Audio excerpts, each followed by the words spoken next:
नमस्कार, मैं हूं वैष्णवी। सियासी पिच पर आपका स्वागत है। चलिए जानते हैं बिहार और देश से जुड़ी राजनीति की बड़ी खबरों को। सबसे पहले एक नजर सुर्खियों पर। लालू यादव ने पीएम मोदी पर बोला हमला, पीएम के इंटरव्यू को बताया पटकथा। पश्चिम बंगाल में ईवीएम पर लगा बीजेपी का टैग, टीएमसी के आरोपों पर चुनाव आयोग ने दिया जवाब। एसटी हसन के मुस्लिम आरक्षण वाले बयान पर पीएम मोदी ने किया पलटवार। सीएम नीतीश के खिलाफ लगे मुर्दाबाद के नारे, युवाओं ने लालू तेजस्वी को बताया अपना नेता। छठे चरण का मतदान हुआ पूर्ण। अब खबरें विस्तार से। लालू यादव ने पीएम मोदी पर बोला हमला, पीएम के इंटरव्यू को बताया पटकथा। बिहार में लोकसभा चुनाव के छठे चरण के चुनाव के बीच लालू यादव ने पीएम मोदी पर बड़ा हमला बोला है। राजद सुप्रीमो ने पीएम मोदी के इंटरव्यू को पटकथा बताते हुए कहा है कि पत्रकार लोग नरेंद्र मोदी का इंटरव्यू ले रहे हैं, लेकिन कोई अपना पत्रकारिता धर्म नहीं निभा रहा। किसी ने डर के मारे प्रधानमंत्री से नहीं पूछा कि आपने सालाना करोड़ नौकरियां देने का वादा किया था, उस वादे का क्या हुआ? आपने वह वादा किस आधार और अध्ययन के तहत दिया था? आपने कहा था कि लाखों करोड़ काला धन विदेशों में है, प्रत्येक के खाते में 15 लाख रुपए यूं ही आ जाएगा, वह क्यों नहीं आया? आपने गंगा सफाई की बात कही थी, उसका क्या हुआ? बल्कि गंगा मैया को पहले से अधिक प्रदूषित कर दिया है। किसी पत्रकार ने ऐसा नहीं पूछा। चुनाव आयोग के बाद रोना भी हो जाएगा शुरू, शाहनवाज का तेजस्वी पर जोरदार हमला। बीजेपी नेता शाहनवाज हुसैन ने पटना एयरपोर्ट पर पत्रकारों के सवालों का जवाब देते हुए शनिवार 25 मई को तेजस्वी यादव और कांग्रेस पर जोरदार हमला बोला है। उन्होंने तेजस्वी के गाना गाने को लेकर कहा है कि अच्छा, तेजस्वी यादव अब गाना भी गाने लगे हैं। आजकल भाषण की जगह पर वह गाना गाने लगे हैं। चुनाव के बाद उनका रोना भी शुरू हो जाएगा। पिछली बार 0 पर आउट हुए थे, इस बार भी 0 हो जाएंगे। दरअसल तेजस्वी ने बीते दिनों पत्रकार के एक सवाल का जवाब देते हुए गाने की लाइन सुनाते हुए कहा था कि टन टनाटन बीजेपी हो गई 9-2-11। सपा प्रत्याशी और पुलिस के बहस का वीडियो पर अखिलेश ने छवि खराब करने की कोशिश का लगाया आरोप। समाजवादी पार्टी के अध्यक्ष अखिलेश यादव ने छठे चरण की वोटिंग के बीच अंबेडकर नगर लोकसभा सीट से सपा प्रत्याशी लालजी वर्मा के घर छापेमारी कर उन्हें नजरबंद करने का आरोप लगाया है, जिसे लेकर सियासत गर्मा गई है। सपा अध्यक्ष लालजी वर्मा के घर का वीडियो शेयर किया गया, जिसमें बड़ी संख्या में पुलिस की टीम दिखाई दे रही है। अखिलेश यादव ने इस वीडियो को शेयर करते हुए भारतीय जनता पार्टी पर निशाना साधा और इसे हार की हताशा बताया। उन्होंने कहा कि बीजेपी ईमानदार छवि के नेता की छवि को खराब करने की कोशिश कर रही है। एसटी हसन के मुस्लिम आरक्षण वाले बयान पर पीएम मोदी ने किया पलटवार। मुस्लिम आरक्षण के मुद्दे पर प्रधानमंत्री नरेंद्र मोदी ने समाजवादी पार्टी के सांसद एसटी हसन के बयान पर पलटवार किया है। सरकारी समाचार चैनल डीडी न्यूज को दिए साक्षात्कार में पीएम ने कहा कि ये जो लोग कहते हैं कि मोदी मुस्लिमों के आरक्षण का विरोधी है, मैं कहता हूं कि भारत का संविधान धर्म के आधार पर आरक्षण की अनुमति नहीं देता है। प्रधानमंत्री ने कहा कि संविधान निर्माताओं ने मुद्दे पर गहरी चर्चा की है। चर्चा करके संविधान सभा ने जो संविधान बनाया वो कहता है कि भारत जैसे देश में धर्म के आधार पर एक बार टुकड़े हो चुके हैं, अब इस देश को और ज्यादा टुकड़े होने नहीं चाहिए। धर्म के आधार पर आरक्षण नहीं देना चाहिए। बाबा साहेब अम्बेडकर, जवाहरलाल नेहरू और संविधान सभा के सभी सदस्यों ने यही कहा। बेरोजगारी और महंगाई हैं प्रमुख मुद्दे। मतदान के बाद प्रियंका गांधी ने बीजेपी पर साधा निशाना। लोकसभा चुनाव के छठे चरण का चुनाव के दौरान मतदान करने के बाद कांग्रेस महासचिव प्रियंका गांधी ने बीजेपी पर निशाना साधते हुए कहा है कि बेरोजगारी और महंगाई देश में सबसे बड़े मुद्दे हैं। इसके साथ ही उन्होंने ये विश्वास जताया कि लोकसभा चुनाव में इंडिया गठबंधन ही जीतेगा, क्योंकि जनमत इसके साथ है। बीजेपी पर हमलावर होते हुए उन्होंने कहा, बीजेपी नेता हर तरह की बात करते हैं, लेकिन बेरोजगारी और महंगाई के मुख्य मुद्दों पर चर्चा नहीं करते। लोग अब तंग आ चुके हैं। केजरीवाल के लिए पाकिस्तानी नेता ने किया ट्वीट, सीएम ने दे दी अपने देश पर ध्यान देने की नसीहत। छठे चरण के चुनाव के बीच शनिवार को दिल्ली के मुख्यमंत्री अरविंद केजरीवाल ने अपने परिवार के साथ एक तस्वीर सोशल मीडिया हैंडल एक्स पर पोस्ट किया और लिखा कि मैंने तानाशाही, बेरोजगारी और महंगाई के खिलाफ वोट डाला। सीएम केजरीवाल के इस पोस्ट पर पाकिस्तान के नेता फवाद चौधरी ने प्रतिक्रिया देते हुए लिखा, शांति और सद्भाव से नफरत और उग्रवाद की ताकतों को हराया जा सकता है। सीएम केजरीवाल ने फवाद चौधरी के पोस्ट को रिपोस्ट करते हुए करारा जवाब दिया है। सीएम ने लिखा, चौधरी साहब, मैं और मेरे देश के लोग अपने मसलों को संभालने में पूरी तरह सक्षम हैं। आपके ट्वीट की जरूरत नहीं। इस वक्त पाकिस्तान के हालात बहुत खराब हैं। आप अपने देश को संभालिए। अरविंद केजरीवाल ने आगे लिखा, भारत में हो रहे चुनाव हमारा आंतरिक मामला है। आतंकवाद के सबसे बड़े प्रायोजकों का हस्तक्षेप भारत में नहीं होगा। पीएम ने काशी के 2000 लोगों को लिखा पत्र, कर दी ये खास अपील। प्रधानमंत्री ने काशी के 2000 गणमान्य लोगों को पत्र भेजकर भाजपा को समर्थन देने और 1 जून को मतदान करने की अपील की है। प्रधानमंत्री भाजपा कार्यकर्ताओं और काशी वासियों से पहले भी अपील कर चुके हैं कि लोगों को मतदान के लिए बूथ तक लाने की जिम्मेदारी उनकी है। भाजपा की तरफ से लाभार्थी वर्गों, संत महात्मा के साथ ही घर घर जाकर मतदान अवश्य करने की अपील की जा रही है। भाजपा नेता गणपति यादव ने बताया कि गणमान्य में कलाकार, साहित्यकार, डॉक्टर, इंजीनियर, व्यापारी, प्रगतिशील किसान, हस्तकला कारीगर, प्रोफेसर आदि शामिल हैं। 4 जून को गिरने वाला है इंडी गठबंधन का शटर, बक्सर से बोले पीएम मोदी। प्रधानमंत्री नरेंद्र मोदी शनिवार को लोकसभा चुनाव के 7वें एवं आखिरी चरण में प्रचार करने बिहार पहुंचे। पटना के बिक्रम में हुई पहली रैली में उन्होंने पाटलिपुत्र लोकसभा सीट से बीजेपी प्रत्याशी रामकृपाल यादव के समर्थन में प्रचार किया। इसके बाद काराकाट के डेहरी में उपेंद्र कुशवाहा के समर्थन में जनसभा की। तो वहीं बक्सर के हिरौली में हुए आखिरी सभा में पीएम मोदी ने बीजेपी कैंडिडेट मिथिलेश तिवारी के समर्थन में चुनाव प्रचार किया। बक्सर रैली में पीएम मोदी ने तेजस्वी यादव, राहुल गांधी और अखिलेश यादव को शहजादा बताया।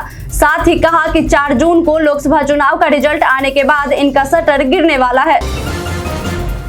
भाषा की मर्यादा को लांघने का गोल्ड मेडल लालू यादव के पास, हिमंत बिस्वा शर्मा का बयान। छठे चरण के लोकसभा चुनाव के बीच शनिवार को पटना पहुंचे असम के मुख्यमंत्री हिमंत बिस्वा शर्मा ने तेजस्वी यादव द्वारा प्रधानमंत्री पर भाषा की मर्यादा को लांघने का आरोप लगाने पर कहा कि अगर भारत की राजनीति में किसी ने भाषा की मर्यादा को तार-तार किया है तो उनका नाम लालू प्रसाद यादव है। यह बात तेजस्वी यादव के दिमाग में होना चाहिए। लालू प्रसाद ने राजनीति की भाषा को खराब किया, उसका मुकाबला कोई भी नहीं कर सकता। भाषा की मर्यादा को लांघने का गोल्ड मेडल हमेशा लालू प्रसाद यादव के पास ही रहेगा।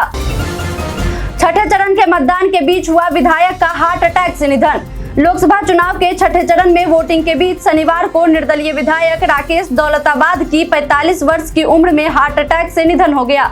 राकेश को सुबह 10:30 बजे हार्ट अटैक आने के बाद पालम विहार स्थित मणिपाल हॉस्पिटल में भर्ती कराया गया था, लेकिन निर्दलीय विधायक की जान नहीं बच सकी। सीएम नीतीश के खिलाफ लगे मुर्दाबाद के नारे, युवाओं ने लालू तेजस्वी को बताया अपना नेता। शनिवार को आरा के जगदीशपुर में एनडीए उम्मीदवार आरके सिंह के पक्ष में चुनावी सभा को संबोधित करने पहुंचे मुख्यमंत्री नीतीश कुमार को विरोध का सामना करना पड़ा। स्वार्थ साहू हाई स्कूल मैदान में आयोजित चुनावी सभा को संबोधित करने के बाद सीएम जैसे ही हेलीकॉप्टर की तरफ बढ़े, भीड़ में मौजूद युवा नीतीश कुमार मुर्दाबाद के नारे लगाने लगे। इस दौरान उन्होंने लालू प्रसाद और तेजस्वी यादव को अपना नेता बताते हुए उनके पक्ष में जिंदाबाद के नारे लगाए और नीतीश कुमार को पूरी तरह से फेल बताया। आरजेडी में वापस कभी नहीं जाऊंगी, हिना साहब का बयान। बिहार में छठे चरण में शनिवार को सीवान लोकसभा सीट पर भी मतदान हुआ। सीवान से निर्दलीय उम्मीदवार हिना साहब वोट डालने के बाद मीडिया से बात करते हुए साफ तौर पर कहा, शहाबुद्दीन साहब ने अपना फर्ज निभाया, लेकिन लालू आरजेडी ने शहाबुद्दीन साहब के परिवार को नहीं संभाला। उन्होंने आगे कहा कि जीत गई तो सेवक के रूप में सीवान की सेवा करूंगी, आरजेडी में लौट कर वापस कभी नहीं जाऊंगी। आगे कदम बढ़ गया है, वह कदम अब पीछे नहीं जाएगा। महाराष्ट्र में मतदान के बाद ईवीएम से छेड़छाड़ के आरोपों पर चुनाव आयोग ने दी सफाई।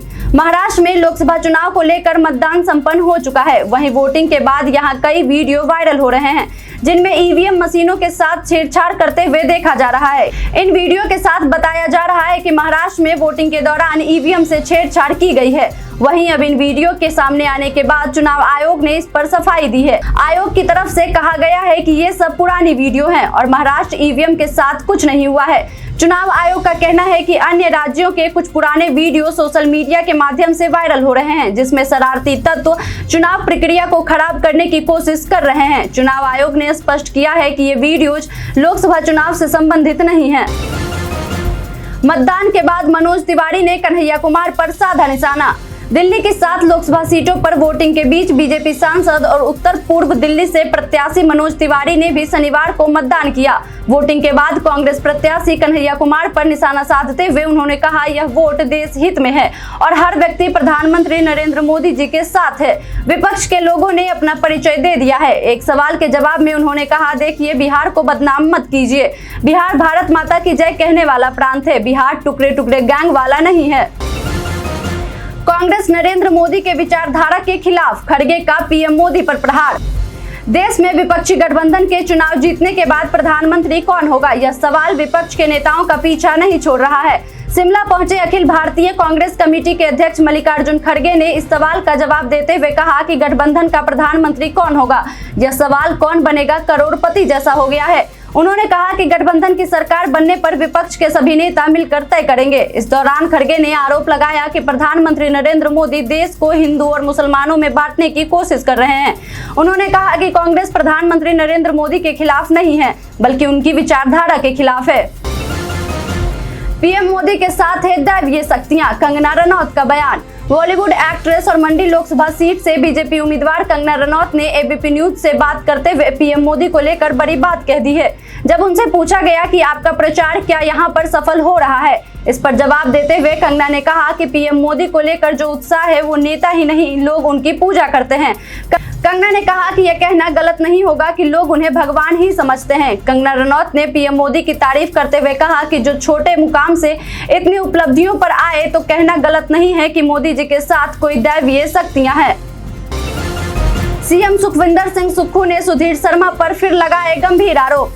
मुख्यमंत्री सुखविंदर सिंह सुक्खू ने एक बार फिर सुधीर शर्मा पर गंभीर आरोप लगाए हैं। मुख्यमंत्री सुखविंदर सिंह सुक्खू ने शनिवार को धर्मशाला में कहा, बिकाऊ विधायकों का सरगना सुधीर शर्मा भूमाफिया भी है। धर्मशाला और आसपास के क्षेत्रों में 82 संपत्तियों की खरीद में सुधीर का कालाधन लगा हुआ है।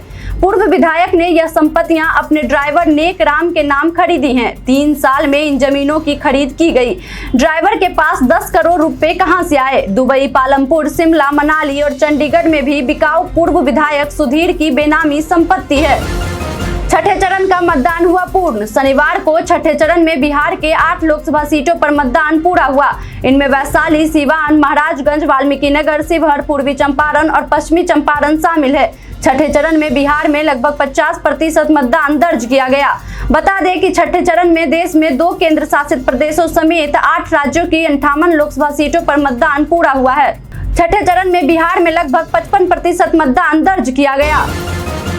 पीएम मोदी की मुजरा वाले बयान पर विपक्ष हमलावर। शनिवार को प्रधानमंत्री नरेंद्र मोदी द्वारा एक चुनावी जनसभा में मुजरा शब्द इस्तेमाल करने पर विपक्षी दल पीएम मोदी पर हमलावर है। प्रधानमंत्री की टिप्पणी पर तीखी प्रतिक्रिया व्यक्त करते हुए कांग्रेस नेता पवन खेरा ने कहा, आज मैंने प्रधानमंत्री के मुंह से मुजरा शब्द सुना। मोदी जी, ये कैसी मनस्थिति है? अमित शाह और बीजेपी नड्डा को तुरंत उनका इलाज कराना चाहिए। शायद सूरज के नीचे भाषण देने से उनके दिमाग पर बहुत अधिक प्रभाव पड़ा। वहीं तृणमूल कांग्रेस के सांसद साकेत गोखले ने भी पीएम मोदी की आलोचना करते हुए कहा, नारी शक्ति से आदमी अब मुजरा जैसे शब्दों का इस्तेमाल करने पर उतर आया है। पश्चिम बंगाल में ईवीएम पर लगा बीजेपी का टैग। टीएमसी के आरोपों पर चुनाव आयोग ने दिया जवाब। लोकसभा चुनाव के छठे चरण की वोटिंग के बीच बंगाल में सत्तारूढ़ तृणमूल कांग्रेस ने शनिवार को आरोप लगाया कि बांकुड़ा जिले में मतदान के दौरान बीजेपी टैग वाली ईवीएम का इस्तेमाल किया गया। तो वहीं चुनाव आयोग ने टीएमसी के आरोप का जवाब दिया है।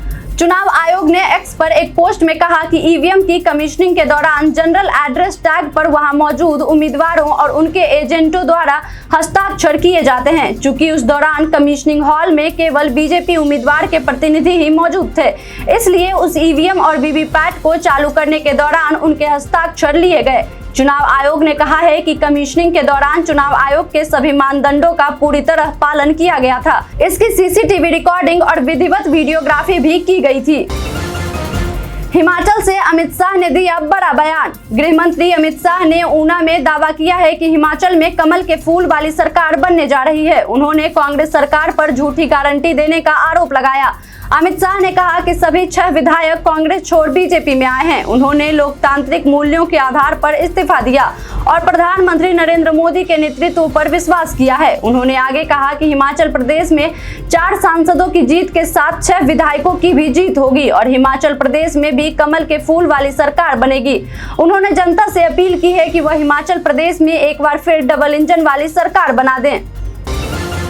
अब बढ़ते हैं आज के सवाल की ओर। आज का सवाल है कि आपके अनुसार राहुल गांधी के पटना आने से विपक्षी गठबंधन को कितना फायदा होगा। आप अपना जवाब हमें हमारे कमेंट सेक्शन में लिखकर जरूर बताएं। आज के लिए इतना ही, धन्यवाद।